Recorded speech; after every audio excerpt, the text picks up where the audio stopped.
Hey everybody, it is Prince's friend, and I am starting a brand new series here on my channel called Why Prince Sucks. Now obviously I don't believe that Prince sucks, but there are a few different complaints that you get from people when you ask them, do you listen to Prince? And they say, well no, he's fill in the blank. And I'm gonna have fun kind of going through these different topics and kind of exploring why these are reasons why people would not want to listen to Prince and why they're ultimately wrong.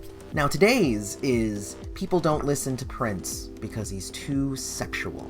And obviously this was pretty fitting to start off with because I think it's one of those ones that's definitely at least partially true. But the first question we have to ask is, how did Prince gain this reputation of being too sexual? Prince had been performing for a long time, and he had always been in a skinny bikini underwear and shirtless, and he had been doing that for years. And a lot of it kind of flew under the radar. There was a lot of sexual talk, but it was very kind of underlaid with innuendo and metaphor, like Little Red Corvette and songs like that. Then, of course, he did have his more raunchy songs that were coming out around the early 80s, and that is where everything kind of exploded for him. That's where Video Killed the Radio Star, and he became this big thing that was on MTV all the time, and all his songs were in everybody's faces, and he became super popular. Because he was popular, everybody wanted to go buy the albums, including kids. And Tipper Gore actually started the Parents Music Resource Center, and she was the first lady at the time, if I recall, and she actually started a campaign to create a parents advisory board, and basically slapping a parents advisory sticker on anything that they thought might be inappropriate for children, because of course at that time everybody was just allowed to just go buy whatever. And she heard her daughter listen to a lyric from Darling Nikki where Prince talks about a woman masturbating with a magazine. And so first off, like, who cares? We all masturbate, it's just a thing, it happens, right? So who cares?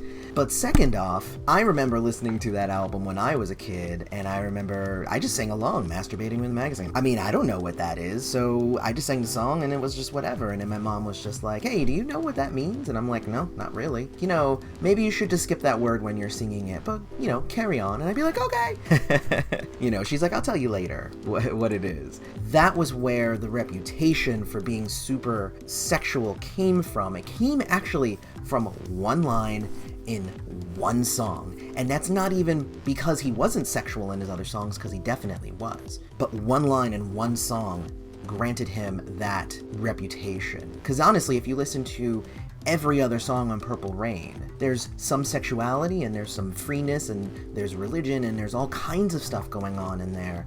And I think Darling Nikki is the one that is dirty on there, and of course it gets slapped with a sticker anyway. But the reason here was that Tipper Gore didn't just make it one of the ones that she put a sticker on. It became the album that she trounced out as the example of what she wanted to keep away from kids because it would damage their brains. And when I say that Prince had some very sexual songs leading up to Darling Nikki, the entire album of Dirty Mind is basically an ode to sex and is very out there, has Jack You Off and a bunch of other songs that are very explicitly about sex.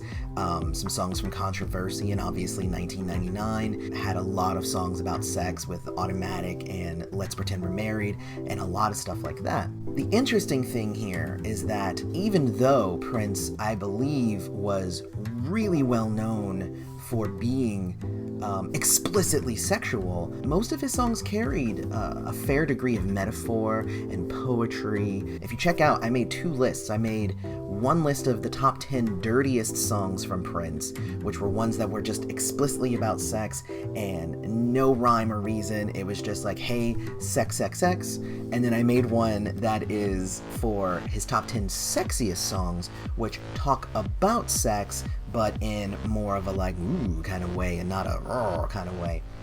I know that's not really descriptive, but whatever. But here's the thing.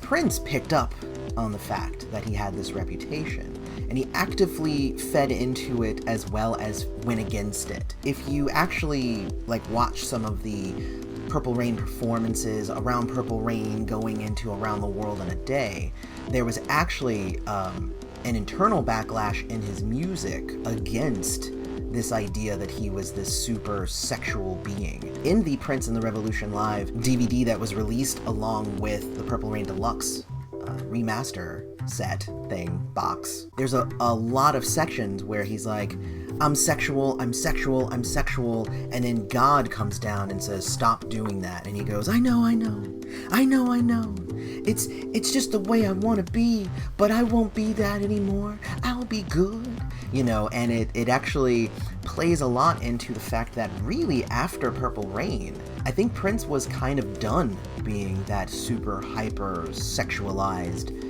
thing that he was. He didn't want to be that anymore. And that's actually why Around the World in a Day came out, and it had some stuff, it had tambourine on it, and it had some sexual stuff on it, temptation, but at the same time, they weren't as explicit as before, because I think he was growing, and again, he was fighting against that idea. But of course he fed into it because any of his big hits that he did have going forward felt very sexual or had sexual undertones, like Cream or Sexy MF. These are things that when he was in the spotlight, it was always because of some sort of sexual thing that was going on in his music. But if you look at things like Graffiti Bridge or Love Sexy, albums that are very spiritual and very big on not feeding into the sexual things, they didn't get as much play. You know why? Because he had the reputation for sex, and there were a large number of fans that if it wasn't about sex, they weren't interested. And you had a large number of fans that said, ew, no, he's dirty, I'm never gonna listen to him. And the question here, really, is why is this a lasting thing? Why is this parents' advisory thing that happened in the mid-'80s still so attached to Prince? Why is he known as being dirty and not this person that anybody should listen to if you have kids and all that stuff, when he's been making wonderful music for years and years and years after that? That was in 1985 when the parents' advisory thing happened. That means that he's been making music for over 30 years after that had nothing to do with that, and in some cases surpassed that. But everybody is so locked into their idea of what Prince was back at Purple Rain. And that's why all of the tributes and everything are all Purple Rain related. And that's why whenever you think of Prince, you think of Purple Rain. Because that was his biggest album, and that's what everybody will forever know him as. And the fact that there was a stigma attached to that of him being too sexual is why some people don't listen to Prince. So what do you think about this reason why Prince sucks to some people? Let me know down in the comments. I can't wait to hear what you guys think about Prince just being too sexual for some people to listen to. Until then, may you live to see the dawn. We're gonna do this infomercial style. You have your Prince reviews, you have your rock reviews, you have your lists, you have your versus series, you have all the things that Prince's friend brings to you. And all you have to do is hit the subscribe button and the notification button. Do it now!